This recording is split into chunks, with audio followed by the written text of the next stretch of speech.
दोस्तों लाखों स्टूडेंट्स हर साल इंडिया में 10वीं और 12वीं के बोर्ड एग्जाम देते हैं। वो बात अलग है कि अलग अलग स्टेट के अलग अलग स्टूडेंट्स होते हैं अलग अलग बोर्ड से। लेकिन इसमें यह होता है बहुत सारे स्टूडेंट्स तो ऐसे होते हैं जो कि पास हो जाते हैं, अच्छे नंबर से पास हो जाते हैं। उसके बाद वो यूनिवर्सिटी कॉलेजेस में अपने अगले एडमिशन की तैयारी कर रहे होते हैं। लेकिन बहुत सारे स्टूडेंट्स हैं जो कि हर साल फेल भी होते हैं। तो जो फेल स्टूडेंट्स होते हैं उन लोगों के लिए क्या क्या ऑप्शन होते हैं कि जिससे कि जिस साल वो फेल हुए उसी साल वो अपना जो 10th है या 12th है सेम ईयर में पास कर ले और उसके बाद किसी कॉलेज में एडमिशन ले सके। तो उसमें आप क्या क्या ऑप्शन आपके पास रहते हैं, आज की वीडियो में हम सारी वही बातें करने वाले हैं। हेलो दोस्तों, मेरा नाम है शिवांग शर्मा और ऑनलाइन एजुकेशन कंसल्टेंट में आपका स्वागत है।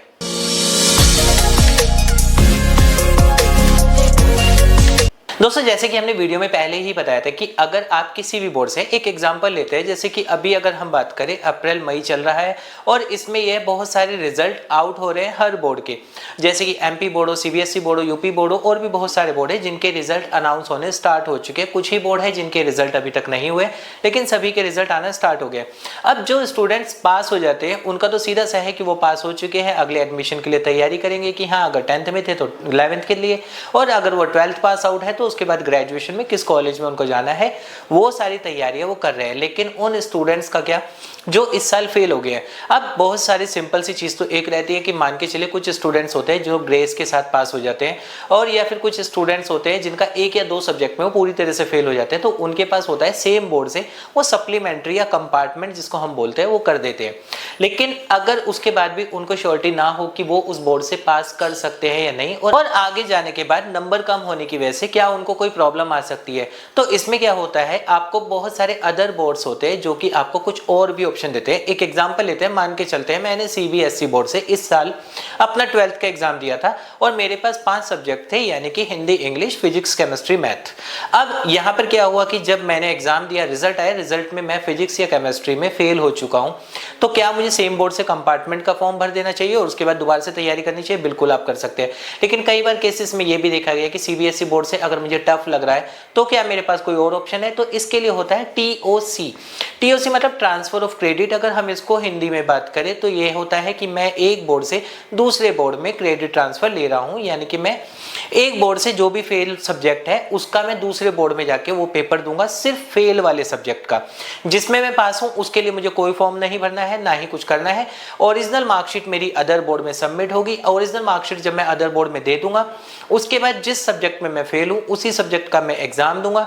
ऑलमोस्ट ये एग्जाम अगर हम बात करें तो जून जुलाई में होते हैं, और वहां पर फिर मैं दोबारा से देने के बाद 1 महीने के अंदर इनका रिजल्ट आ जाता है। रिजल्ट आने के बाद आप पास होते हैं तो आपको जो दूसरे बोर्ड से जहां से आपने टीओसी लिया था उसकी मार्कशीट दी जाती है और वो आप कहीं पर भी दूसरे बोर्ड में से या फिर यूनिवर्सिटी में एडमिशन ले पाते हैं। नंबर 2 पे अगर हम बात करते हैं तो इसमें ही आता है रिपीट एग्जाम। रिपीट एग्जाम अधिकतर वो होता है कि जैसे कि मैंने टीओसी के भी एक सिनेरियो में बताया था कि कुछ स्टूडेंट्स हैं जिनके अगर मान के चलिए 60% से भी नीचे रह जाते हैं, और आजकल जो कंपटीशन है उसमें हम सभी को पता है कि हाँ आगे जाने के बाद अगर मेरे 50% है, 45% है, तो बहुत सारे तो कॉलेजेस हैं जो मेरे को एडमिशन ही नहीं देंगे, और कुछ कॉलेजेस अगर एडमिशन दे भी दे तो उसके बाद बहुत सारे ऐसे कोर्सेज हैं जिसमें परसेंटेज क्राइटेरिया लगाया गया है, यानी कि उस परसेंटेज से नीचे स्टूडेंट वालों को वो कोर्स कर ही नहीं सकते। फॉर एग्जांपल अगर हम ले लेते हैं बीएड है 50% रहता है, लॉ है 50% रहता है, इसी तरह से आगे और भी कोर्सेज होते हैं।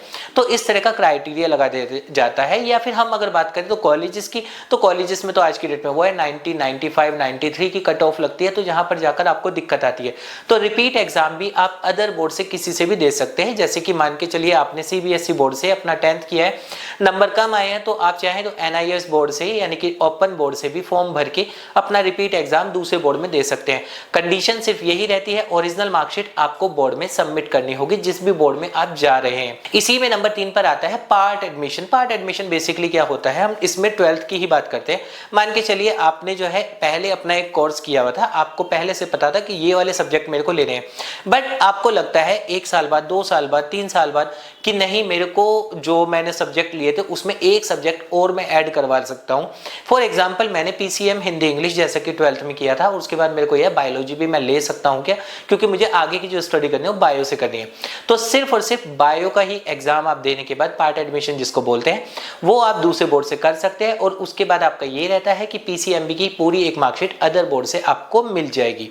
और लास्ट इस नंबर पे जो आता है इम्प्रूवमेंट क्या रहता है कि जिसका यही है कि नंबर कम है, रिपीट एग्जाम की तरह है कि इम्प्रूवमेंट के लिए चाहे तो मैं सेम बोर्ड में दोबारा से फॉर्म भर सकता हूं, दोबारा से फॉर्म भरने के बाद 1 से 2 महीने बाद दोबारा एग्जाम होंगे, एग्जाम होने के बाद मैं अपना जो है जो भी पेपर मेरे को लग रहा था कि इसमें मेरे बहुत ही कम मार्क्स हैं उस पेपर को मैं दे सकता हूं। और कितने पेपर हम दे सकते हैं, 2 से 3 एग्जाम हम दे सकते हैं, यानी टोटल 5 सब्जेक्ट की अगर हम बात करें तो 2 एग्जाम का आप इम्प्रूवमेंट दे सकते हैं बड़े आराम से, चाहे तो सेम बोर्ड में या फिर चाहे तो किसी अदर बोर्ड में आप जाकर इसको दे सकते हैं। बेसिकली अगर हम बात करें तो जब कोई स्टूडेंट 10th या 12th में फेल हो जाते हैं तो उनका पूरा साल बर्बाद होने से अगर बचाना चाहते हैं आप तो उसमें आपके कुछ ऑप्शन रहते हैं, जैसे कि आप पार्ट एडमिशन दे सकते हैं, जैसे कि आप टीओसी दे सकते हैं, जैसे कि आप इंप्रूवमेंट दे सकते हैं या फिर रिपीट एग्जाम दे सकते हैं। ये सारे के सारे ऑप्शन उन स्टूडेंट्स के लिए होते हैं जो 10th या 12th में किसी भी रीजन से हर साल फेल हो जाते हैं। तो दोस्तों ये था एक पूरा अपडेट किस तरीके से आप अपना साल बचा सकते हैं अगर आप 10th या 12th के स्टूडेंट हैं। तो उम्मीद करूंगा आपको ये वीडियो पसंद आई होगी। अभी भी अगर आपके कोई डाउट है इन सभी को लेकर आप कमेंट कीजिएगा, हम उसका रिप्लाई आपको कर देंगे।